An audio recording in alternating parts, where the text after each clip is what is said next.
I mean, I kind of talked about it on the podcast with my brother. It's just disappointing, and then on top of that, just an absolute dagger into the back, knowing how the season ended for 1-5, and on our last hope going into the last drive of the game, and looked like we were going to have a chance to maybe come out with a win and keep our hopes alive, and then kind of just kept going downhill from there. So it's just it sucks, man. It sucks, but that's the reality of it. And right now we got 3 games left to try and enjoy it with the guys in this building and the team that we've built here. And then on top of that, Chiefs Kingdom deserves us to go out there and play our hearts out for them. Last time we talked to you, said it'd be after the season before you really contemplated what's next for you. But has it crossed your mind at all that you might have played with Patrick for the last time? Oh man, that's crazy. I think I'd rather just keep the focus of the media and everything on this team right now, and all the conversations that I have with the team and everything moving forward will be with them. And I think it's a unique time in my life, and unfortunately I got 3 games left, and I know when the season ends this year. Typically we go into it and we don't know when it's going to end, and that's the beauty of it. But just trying to make sure that everybody here knows that I'm focused on trying to win football games these last 3 games. Has this been a tough season to evaluate, just because you guys have been really, really good in the spurts, and sometimes for 3.5 quarters at times it just hasn't come. I think that's where it really is. That's where it's mostly frustrating, is that we've seen spurts and or parts of the season where we are that team that I think we could make a run at a championship, and then times where we don't even deserve to be in the playoffs. So.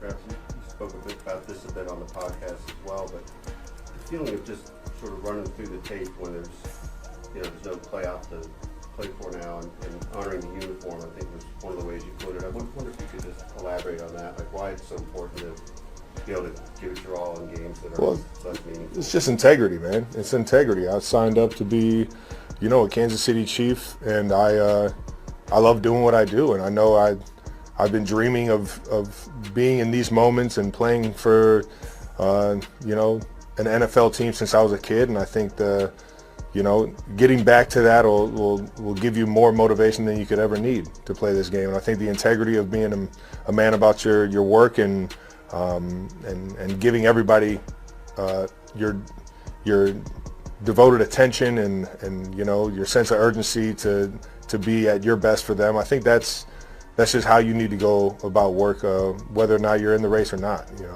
And I think that's the mentality going into these last 3 games. Is we know it kind of ends after that New Year's game, or the game right after New Year's in January, and but I'm gonna make sure these guys know that I'm out there giving them everything I got. Have the recent developments given you an opportunity to maybe pause and appreciate what the Chiefs and you have done over the last decade? I mean, not really. I'm just kind of stuck on how it got to this point, and it's just not really a time for evaluating. It's just time for trying to get through this as an organization, as a team, man.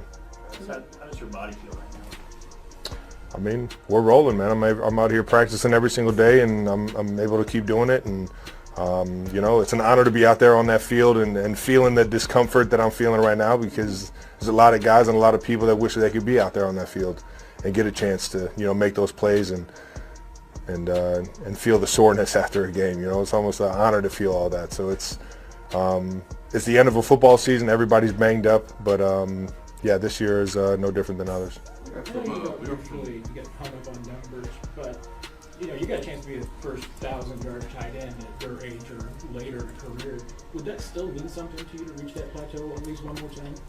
If it comes with winning 3 football games for the guys that I go to work with, man, yeah, without a doubt. Have you spoken on the phone with Patrick as opposed to just texting? I mean, as close as you guys are, have you had a few exchanges with him? I mean, that's my brother. I know everything he's going through and all that. I'll just keep it personal.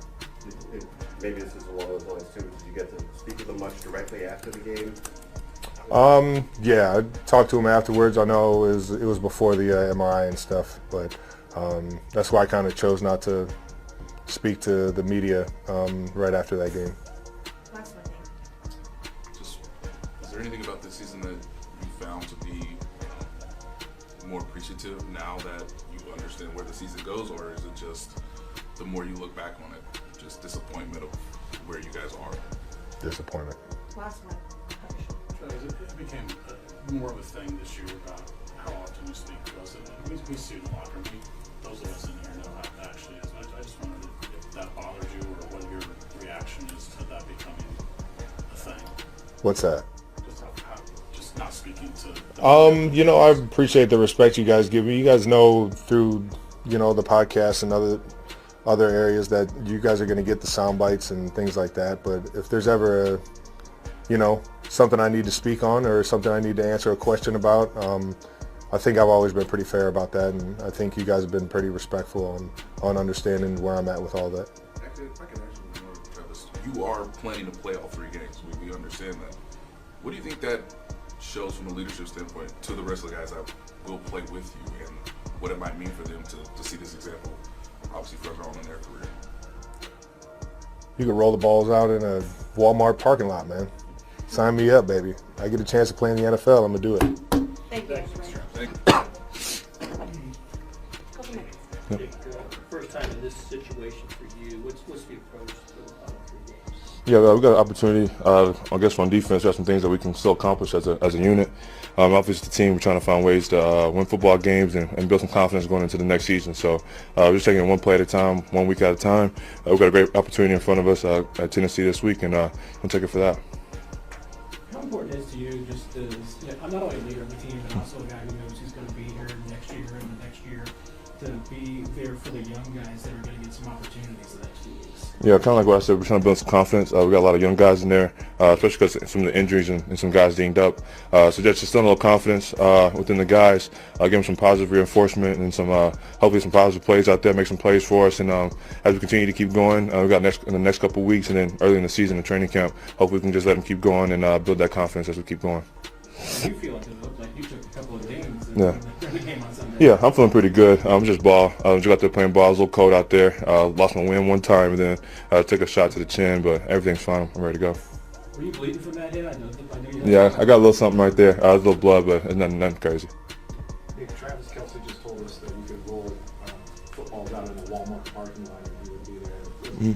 What type of example is he setting for the entire team in these last 3 games at practice? Yeah, he's doing it his whole career. Even before I got here, and in the last couple of years I've been here, I was always leading by example. First guy there, last guy to leave. In terms of leader, doing everything the right way, holding everybody to a high standard, execution-wise. Again, a guy's been doing it for a long time. He might not move as fast as he used to, but the details, the execution, the effort, all the things that go into winning close games and doing things the right way, he embodies it. So him being out there, man, like I 100% believe it. No matter where the ball is at, he'll be there to give us his best, and that's